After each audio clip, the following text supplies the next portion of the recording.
Anna. And just so you know, we're recording this, so we'll be able to share it out with lots of our registered guests and table captains. And I see Anne just joined us as well. So thank you all for joining. I wasn't able to see everybody that's on, but I know Pam and Nicole and Tammy and Mo. So thank you all for joining us this morning. This is really exciting. This is our first virtual tour of Volunteers of America.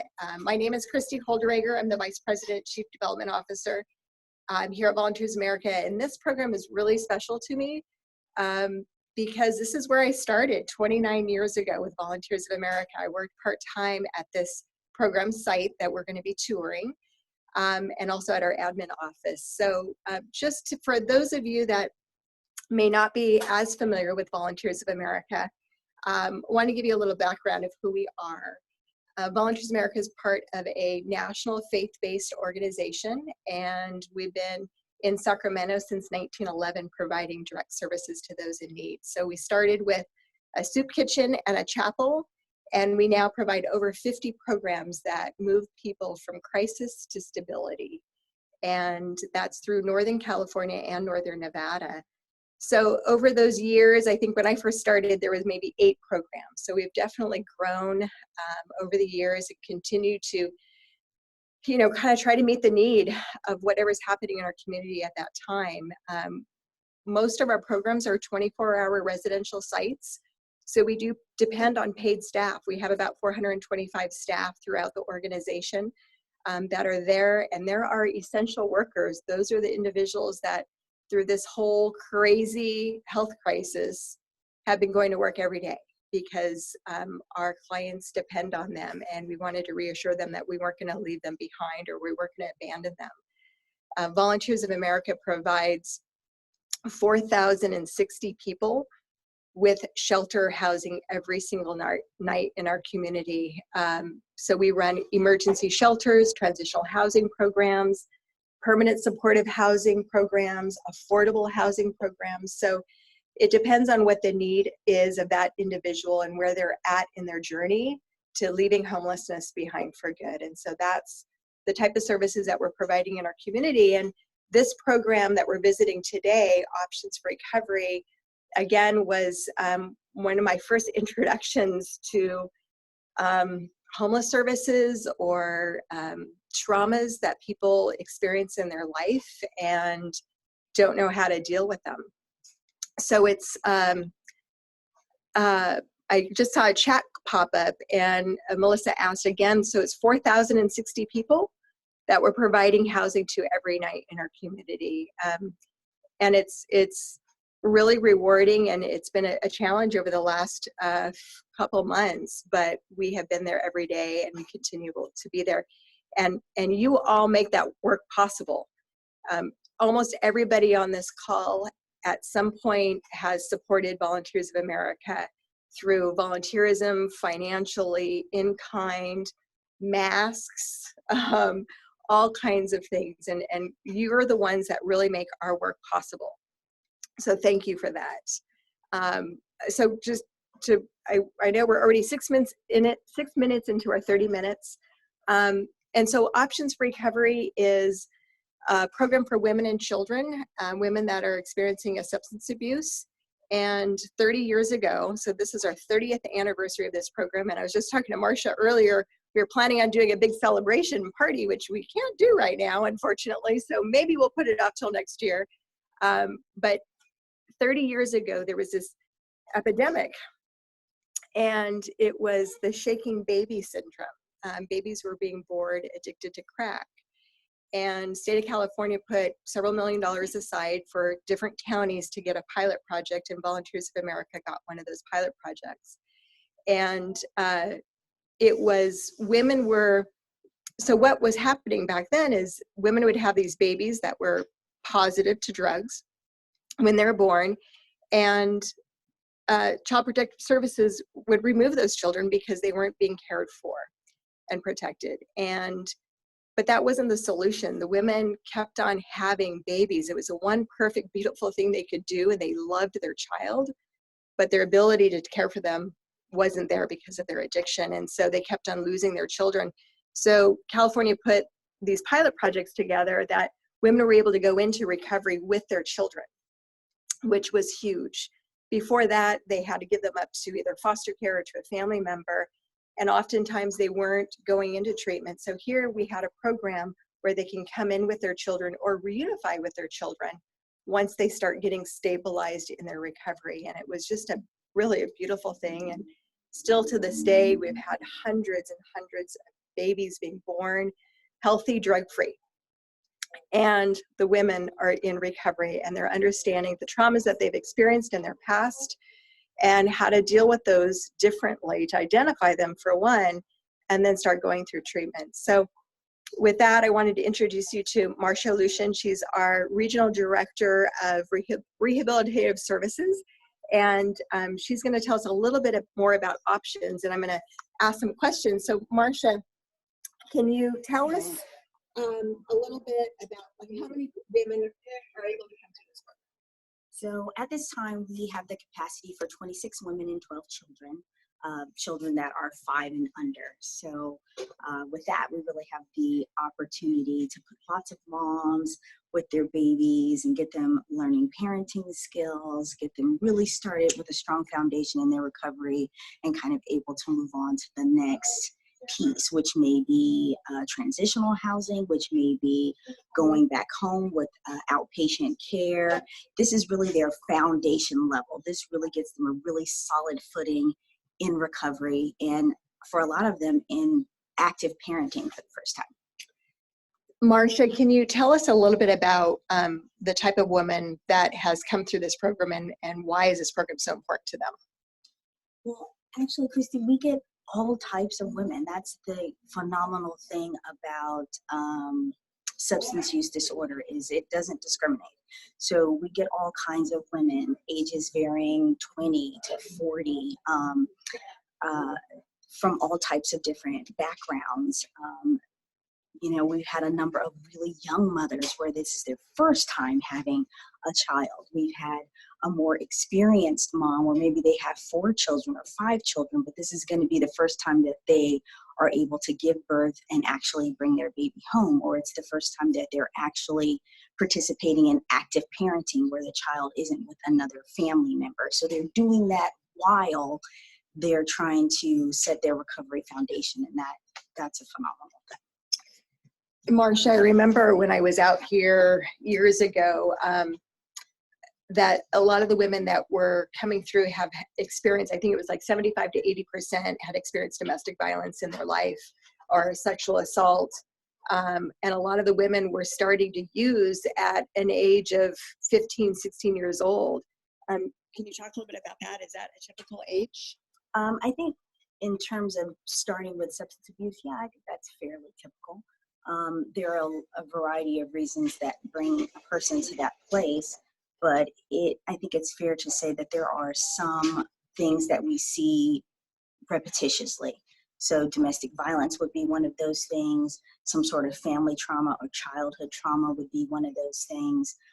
Sex trafficking or being a sex worker might be one of those things. So although everyone's story is different and unique, those are some things that we see somewhat regularly, kind of threaded through stories.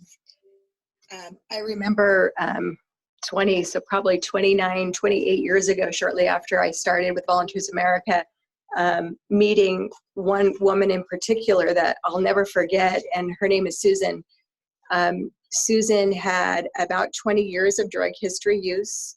She had been living under a bridge here in Sacramento, and she had already lost 2 children to Child Protective Services, and she found herself pregnant again. And Susan delivered baby Jordan at UC Davis Hospital, and as soon as baby Jordan was born, he was whisked out of the room. She wasn't able to really see him. She wasn't able to hold him. And because he tested positive for drugs in his system, and she had to open Child Protective Services cases. And so she laid there and she cried. And a social worker came in and said, if you ever want to see this baby, you need to go into recovery because he will be adopted out. And it seemed really harsh, but that was reality. And she knew that she was going to die out on the street if she continued with her addiction, and she just desperately wanted to be a mom. So Susan agreed to come in voluntarily into the program, and she came in and she hit the ground running. She did all of the parenting classes, the relapse prevention, anger management, understanding the trauma, understanding what drugs and alcohol did to her unborn child, to her own system, to her brain. And she just did everything she was asked to do. And so within a few weeks, the staff advocated for baby Jordan to be placed in her custody here at Options to start bonding. And every time a baby comes home to the facility, they have a big baby shower and excited about, having this newborn here at the program. And the morning that baby Jordan was to arrive, we got a call from Child Protective Services that morning and said that baby Jordan had died of SIDS the night before. And I still remember that like it was yesterday. And all the staff came to work early that morning, and Susan's mom was there to break the news to her. And what was really remarkable is that Susan didn't relapse. She stayed in the program, and I don't know what I would do if I lost one of my kids. But it was because of the staff here that loved on her and helped her grieve and gave her all the tools to continue her recovery. And she graduated from here. She went to school to be a drug and alcohol counselor, and she got married, and she got custody of her other two children, which almost never happens today. But it just shows you that you never know the person that you're seeing in the street that's holding a sign or camping out or in a tent. You don't know what they can accomplish with some support and some resources. So that's just one of the miracles that happens every day. And we have hundreds of women that go through this program. About 60 women a year go through this program for chemical dependency that are moms, have children under the age of 5 or pregnant. And of those 60 women, about 15 of them are pregnant and deliver healthy drug-free babies every single year, which is remarkable. So we're gonna walk downstairs. Is there any questions that came up, Anna, that I could answer quickly? None that I have seen so far. Okay, great. Well, we will walk downstairs and we'll take some questions again, but we're gonna go down and meet Kyla, who's gonna tell a little bit about her story. So hopefully this isn't too wobbly while we go downstairs, but here we go.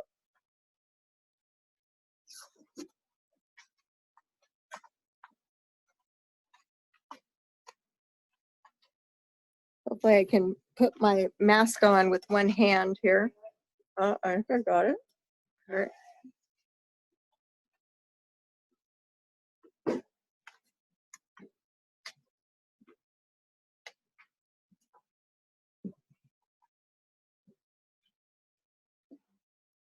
All right.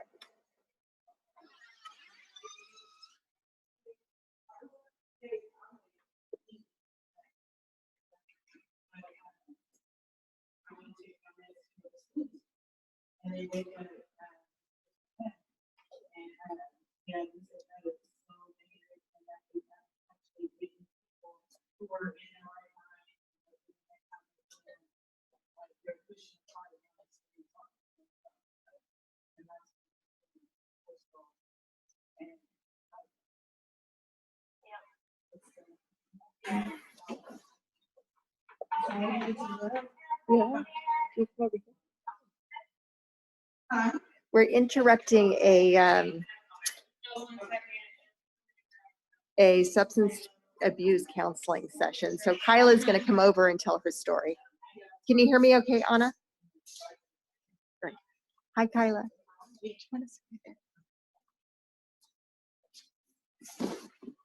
So this is Kyla. Hi. I don't know. Do you want to tell us a little bit about your story? What kind of brought you here? So the same story pretty much. Okay. So I had tried crystal meth years ago, maybe about 6, 7, 8 years ago, but I consider myself to kind of be functioning. This last run, I relapsed in December, right around Christmas. So all this year, 2020, January, February, March, I was pretty much using the whole time and was going crazy. I wasn't leaving my house for like 5 days. Also felt like cameras were in my house. My phone was recording me. Satellites were following me. And I wasn't taking care of my baby. Like, just because I wasn't hungry, I wasn't feeding him properly. I would make easy foods. Like, I planned on getting into rehab, so I wasn't doing major grocery shopping. I would go to the dollar store to get food. So I would prepare like easy meals. And I had just moved into my place like 6 months prior. So I didn't have like a microwave or anything. So I put everything like in the oven. Like a couple of times, like when I was coming down, I woke up to my smoke detector. But because I would put the food in there, like egg rolls, and then forget about it. So I was in a bad place, like a really bad place. I was heartbroken over my son's dad, us breaking up. And yeah, I used that like to cope. My coping skills were pretty much non-existent. What did you get here? I got here May 1st. So I've been here 18 days and I see the difference. Like, I'm so much more hopeful. I'm so happy. I could not get a week clean. I could not, and I never was that weak. And then with the COVID-19, I use that as an excuse of not working. My welfare is not that much, but like I didn't even do Postmates or like, anything to make any extra money because my social anxiety would get so bad when I was using. It would get horrible, like, and then his dad started telling me like, take the baby to the park. So I was using that as like grounding. Like, I would go by the water. Howell Park has ducks. McKinley Park downtown, they have the pond. So I would go there, sit in the grass and like just try. And as long as I was clean, I was okay. But as soon as I used, like, it would take me back to like the rock bottom of the addiction. What tools have you gotten here? Tools, just hope, surrender, prayer, meditation, journaling. I started that back up. Positive thinking. Those are the main ones right now. Besides that, learning about my disease, learning about my addiction, the 12 steps. We're studying the 12 steps. So knowing that my disease is bigger than me, and that I have to resort to the power of my higher power. So I'm hopeful. Like, I have my baby here. I'm glad that it's like, it was close by, like my car is around the corner. My baby was able to come. Like, it's a blessing. It's a blessing. So thank you. All right. Thanks, Kyla. Yeah. Well, thank you so much, Kyla. She's going to go back to her class. And what does Marsha have here? Get my baby there. Look at that. Look at that. You got some amazing moms here. Look at their babies. Look at that hair. When I first saw this baby yesterday, I thought she was holding a doll. All right. We are going to walk through and see some of the dorms on our way out. Thank you. Yeah. Thank you.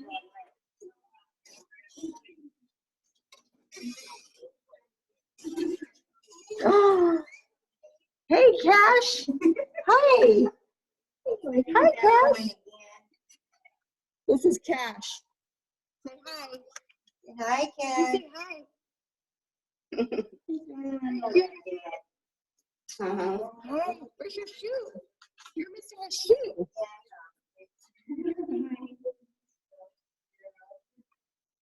And we're just going to quickly walk through, this is the dorms. I'm not sure if you can really see, there's murals on the walls. All of the rooms have a bathroom in between each. And this was something I wanted to show you. There's some signs that the moms make during one of the sessions. And I'm going to take my mask off because there's nobody here. But this one says, there are no limits to what you can accomplish except the limits you place on your own thinking. And when life puts you in tough situations, don't say, why me? Say, try me. So these are some of the affirmations that they work on. And we're just walking through this dark, long hall. Yeah, let me show you one of the rooms.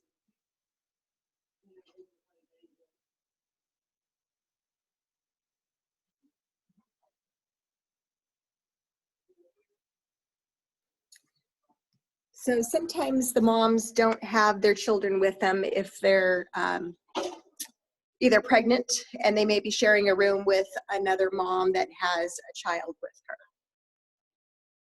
So each one's a little bit different. And we're gonna walk out the back door and it's 9:54. I think we're doing pretty good. Little alarm. And this is the backyard. Not sure if you can see it. We have a little garden here. Little Zen garden. They do yoga once a week and meditation. One of the things that I wanted to just also, again, thank everybody for coming today. You guys really do make our work possible. This year, just from COVID alone, we're looking at a $900,000 deficit. Gap in what it takes to run our programs and what we actually get from the government. So I know for this program in particular, do you recall what the gap is just for this program? For this program, we are somewhere around that as well. I believe it's like 108. 108, yeah. In general. Okay. And then with the additional COVID expenses, we're certainly finding ourselves in a tighter situation. Yeah. So we typically have a gap in all of the programs that we have. It could range from 50,000 to 105,000, 110,000. And just with COVID alone, that's increased our overall budget this year. But before we close, are there any questions, Anna, that came up? Yeah, we do have a question from Connie from Kaiser. Kaiser is in the house today. And the question is, how many options for recovery sites are there? And are they all for mothers and babies, or can pregnant women qualify? So in terms of perinatal treatment within VOA, this is our only one. But options is a part of a continuum within the county. So they do have other residential programs, but we are the only one that's perinatal, meaning that we allow pregnant moms and their babies to come and be with them while they're in treatment. So we're the only one in the county providing that specific service. What was the second part of that question, Anna? It was, can pregnant women qualify? Absolutely, that's who we're looking for. We're looking for pregnant women. We're looking for women who have children 5 and under. That allows them to come and stay on site and be with moms. We also work really closely with CPS. Social workers come here and visit all of the time, make sure that the children are being properly taken care of, and help to build a plan for once they graduate from the program. So we really try to collaborate to the best of our ability with a number of outside agencies to give the moms the best possible service. But yes, pregnant women, that's our focus. And I think along with that, Marsha, can you tell us a little bit? I know the mom with the 2-week-old baby, she's going, what's her next step? So at this juncture, I believe her next step is going to be our transitional housing. So that is on the Mather campus. In essence, what they'll do is they'll participate in outpatient treatment. So they'll be doing that 4 or 5 times a week, in addition to starting to learn those skills to live independently, right? So they have their own unit, which is similar to an apartment, right? They have their own kitchen and unit. They go outside for treatment. They meet with their counselors on a weekly basis outside of treatment. And then we're helping them to put those blocks together on how to live independently. Because here, it's a community. You're doing a lot of things together. But when you leave here, you're going to be doing a lot of things on your own. You might be responsible for riding the bus and doing your own transportation. You might be responsible for, you know, being the sole caregiver of your baby. When you get frustrated, you can't necessarily just, you know, hand them off to someone and go and take a 10-minute break. So we're teaching them parenting skills, how to cope with those sorts of things, and how to really start developing that independent living structure. So that will be her next step. We're very excited, and I can continue to get my baby love. So a few people are asking, how long can a client typically stay in the Options for Recovery program? And do you want to touch a little bit about the next stage of the transitional housing, how long they can stay in that portion of it? Sure. So typically here, the residential treatment program is 90 days. That is not a solid 90 days though. We're constantly reassessing clients to find out where they're at. So if they need more time, we can get an extension and allow them more time. If they're doing really well and they've mastered this level here, then they can go ahead and move to the next level. That is one of the benefits, I guess, of the drug Medi-Cal model, is that it's pretty much very similar to any type of hospital setting. If you're doing better, then we're going to move you on to the next steps, right? So we aren't rigid in terms of it has to be 90 days. So it really depends on where the client is at, how they're progressing, etc. The next phase when they go to the transitional piece is 9 months. But again, depending on where they're at with treatment, how they're progressing, what they're doing in terms of parenting, there can be extensions there as well. Also, when we're working very closely with CPS, there may be some family reunification pieces, which can also augment the time, right? So if they've done the outpatient treatment portion and they're doing really well, but CPS is now ready to reunite them with their children, we're certainly going to allow them to stay and let that happen. So we really try to meet the clients where they're at and address their needs individually, not in a cookie cutter kind of scenario. Ann Garrity, she's asking some great questions. She would like to know, do the moms create friendships and their own communities within the program? They do. They certainly do. And it's awesome to see, especially the ones that go from here to the transitional program, because they're seeing, you know, all of their same, oh, hey, that was the person that graduated ahead of me. They're still here. Or they're there and someone comes in that was just coming into the program when they were leaving. So yes, they make some wonderful connections and bonds. And there is something very therapeutic about interacting with other moms who have been in the same situation as you have. Right? It eliminates that judgment piece. You know, it's someone that has a better idea or perspective of what it's like to have to like earn your children back, or what it's like to have to navigate through recovery and have those moments where you don't think that you can do it, or when those moments when you want to quit, and they're able to interact with each other in an area that's really kind of free of judgment in particular regard. Not to mention when they're here, they're learning like cooking skills, they're, you know, making meals, they're doing all sorts of like communal activities. So yes, outside of the facility, when they go to transitional, they go to outpatient treatment, they've definitely made some standing bonds. So it's exciting to see. And me too, because, you know, who doesn't want to love on babies? I love to see my babies here and then go to the next place. Hi, like, wouldn't you want to keep following Cash around? Isn't he the cutest thing ever? So another piece that kind of ties in with that a little bit is, do you keep in touch with those that have moved on from the program?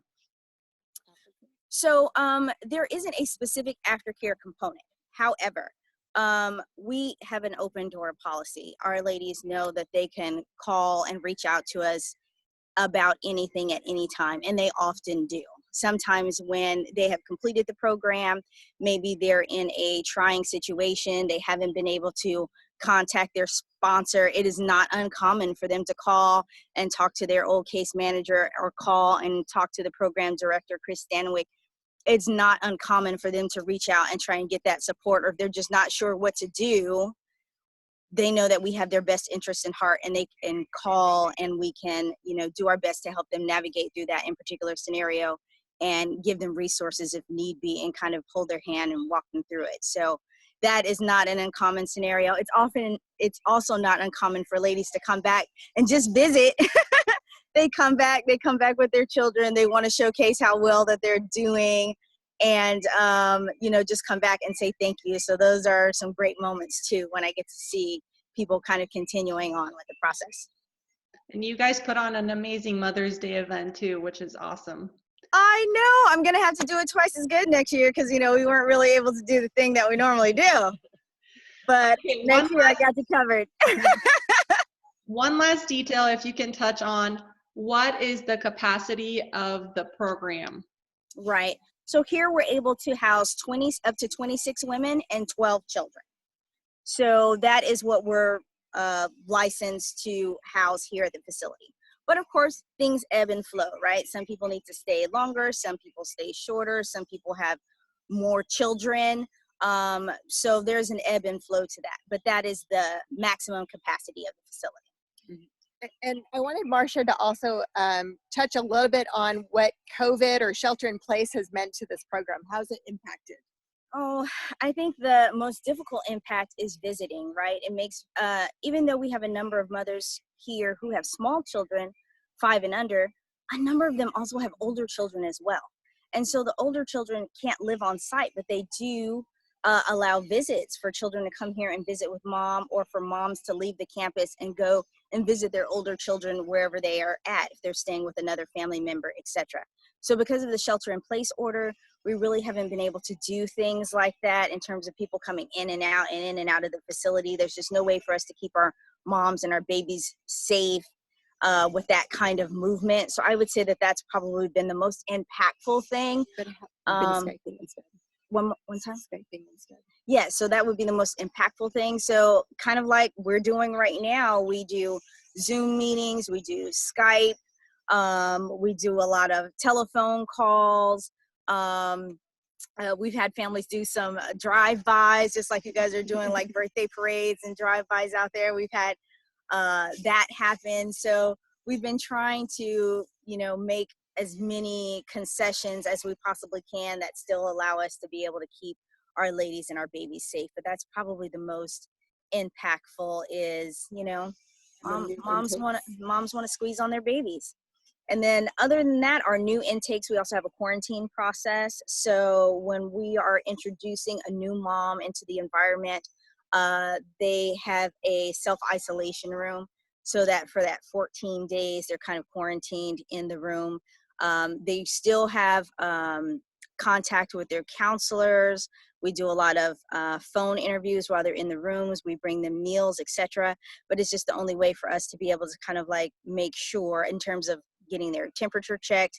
If they don't already come with the test saying that they're negative for COVID, they're having to do this 14-day self-isolation process. So that's also been an adjustment to our intakes into the program. Good questions. We do have one more question, but I don't know if we have the time. I can try to make it quick. Just around volunteer opportunities, are there any, maybe around childcare, anything you need in terms of that? Oh, you want to know what I need? So the moms do a parenting thing where they are learning parenting skills and working in our child care facility. The things that we're needing are, like right now we're standing outside here, and we have this big tent that we do our Mother's Day events, and as you can see, it has seen better years. We can't hear Marsha very well. Oh, I said we have this big tent out here where we do our Mother's Day event, where ladies come and do their outside stretching, and as you can see, it has seen better years. So some of our furnishings have also seen better years. Recently, we had one of our transportation vans stolen, so that's definitely a need for us. We take ladies to medical appointments, we pick up groceries, etc., and someone stole the van. So that's definitely a need for us at this time. And you know, your love and support and donations would be fantastic. Like we can't make it without your contributions, and so I just thank you for being on the call and being willing to consider, because we need to close that funding gap so we can stay around another 30 years. And I think once all of this is, we're out of our shelter in place, and I know it's going to be 2 or 3 phases, but we will have some volunteer opportunities as well. I know we've had some volunteers in the past that helped in childcare while all the moms are in group. Somebody has to stay behind to do childcare, but it's also nice to have an additional volunteer there to kind of help with that parenting skills.